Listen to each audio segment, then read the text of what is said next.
Well, we've got a boy and a girl, and one lives up on Cheeky Pen. She's just got married a year ago. My boy, he's lives below us there in Waynesville. And how long have you both been a part of this community in Crusoe? I have lived here all my life, and I'll be 72 years old, and I have lived in Crusoe all my life. So you've lived here your whole life. Janice, how long have you lived here in Crusoe? 44 years. Until we've been married. Yeah. I lived in Canton. We're from Canton. That's since we've been married.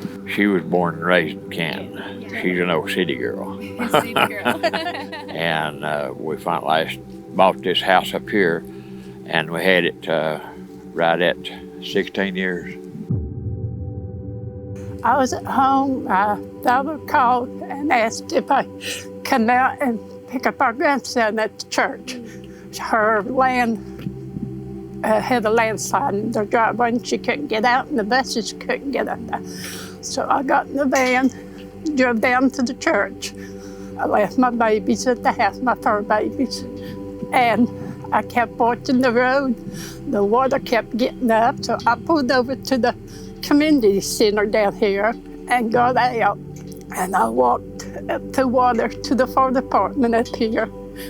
And I stood there at the end of the trail at the fire department. I saw a black stove. I told a couple of guys that was standing with me, I said, "That looks like my furniture." And next thing I know, I saw a black refrigerator come down. I said, "That's my furniture," because it had the picture of our grandson on it. It still was on it. And I kept looking, and I come to all the rest of my furniture and my appliances and everything. Then I looked up there and I saw a little white car coming. I said, "That's my car my husband had bought me." And next thing I know, I saw our trailer coming. It looked like the car was pulling our trailer. And I was having a panic attack because my two dogs and my birds was all still in there. And I could not get to them. And so I lost one of my little puppies and my cat and all my chickens and everything we owned. I was in Little Rock, Arkansas, and I said, "I'm on my way. I said, I'll be there." And I come up the river, and I mean, I was mud up to the bottom of the door, but I still come home. And I pulled in there and I blowed it, told her I was home, and she come running out there, and she said, "We ain't got nothing." We lost everything, unless it took us 45 years almost to build everything we had, and it was gone in less than 15, 20 minutes. What has life been like for you since that night? How have things changed? Hectic, and it's been horrible.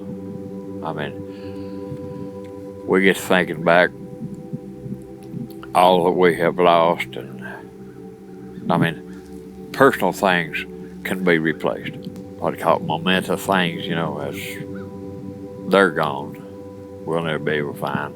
But someday maybe somebody will walking down the creek, maybe find a picture or something of them and bring it back.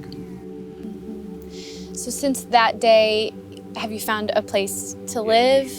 How has that process been? We're wanting to move back to Crusoe, but we can't find no trailers to buy right now because, I mean, everything's been bought up. Everybody's buying them up, and we can't afford no $74,000, $75,000 for an empty trailer. I mean, that's just the floors and the walls and things. I mean, it's brand new, but I mean, I can't afford that. Have you been able to find any relief through insurance or FEMA? Have they been able to help at all? We didn't have no insurance because we was too close to the creek. You got to be over 1,000 feet from the creek, and we were 995 feet from the creek. They would not go, so we didn't have no insurance. We're depending on what FEMA does or what, you know. Hey, saying if people can help us, you know, it'd be a whole lot.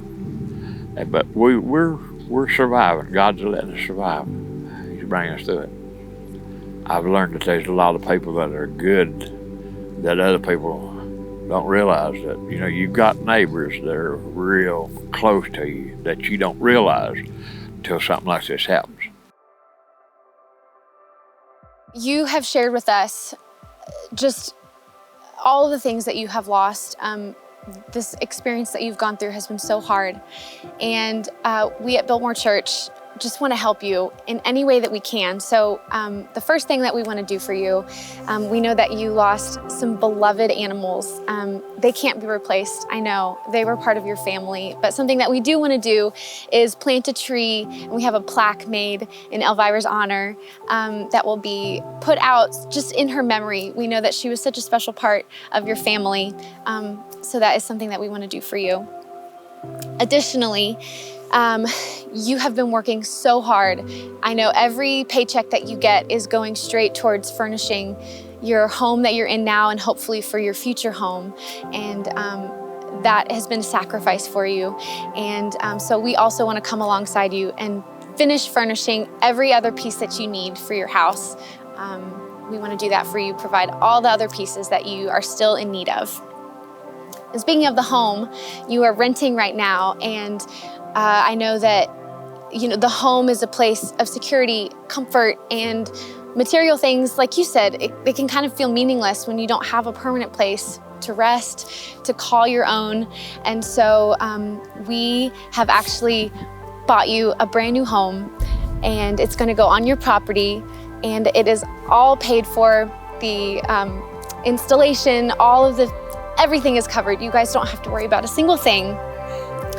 You've gone through so much, and this is just one way that we can give back to you.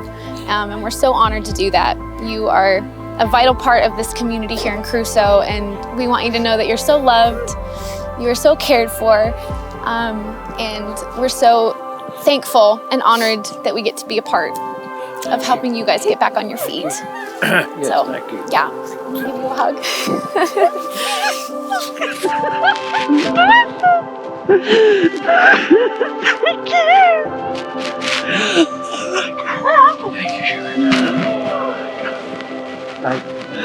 Thank you.